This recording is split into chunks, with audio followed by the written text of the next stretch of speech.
Okay, we're ready to go again.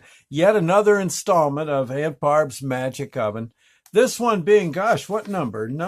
Uh number 34. Oh my gosh, 34. God, tell you, there's a lot of typing.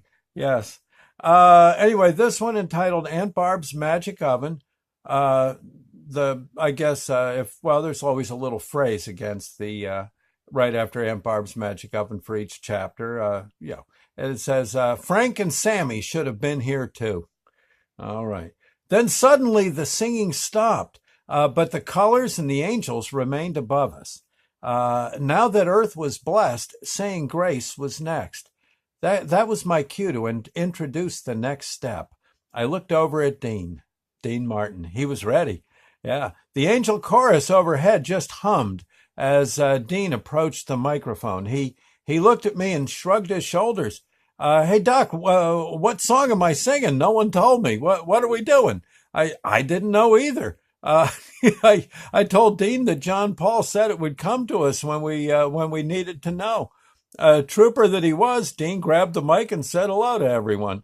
He said something about how Frank and Sammy wouldn't believe him in a million years when he tried to explain what he did for Thanksgiving.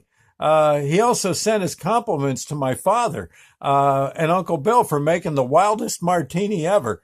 He asked my dad and Uncle Bill if he asked rather if my dad and Uncle Bill would make him a thermos to go for his friends back in Vegas.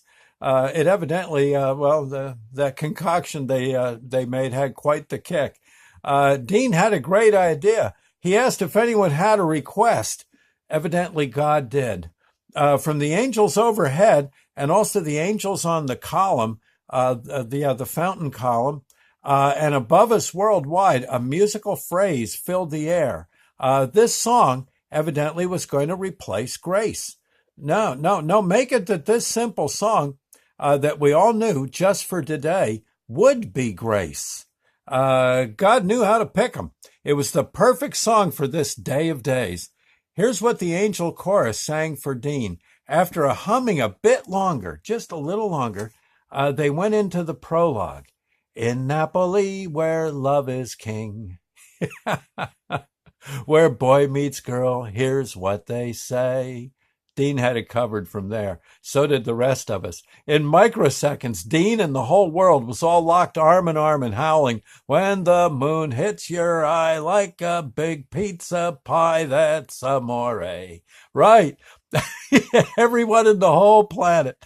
Everyone knows that song. A flying saucer sailing by right now probably would have hit hyperdrive and beat feet when they spotted every being on our wonderful planet with locked arms intertwined as we all swayed back and forth, howling at the top of our lungs that immortal and almost holy phrase, when the stars make you drool just like pasta fazool, you're in love.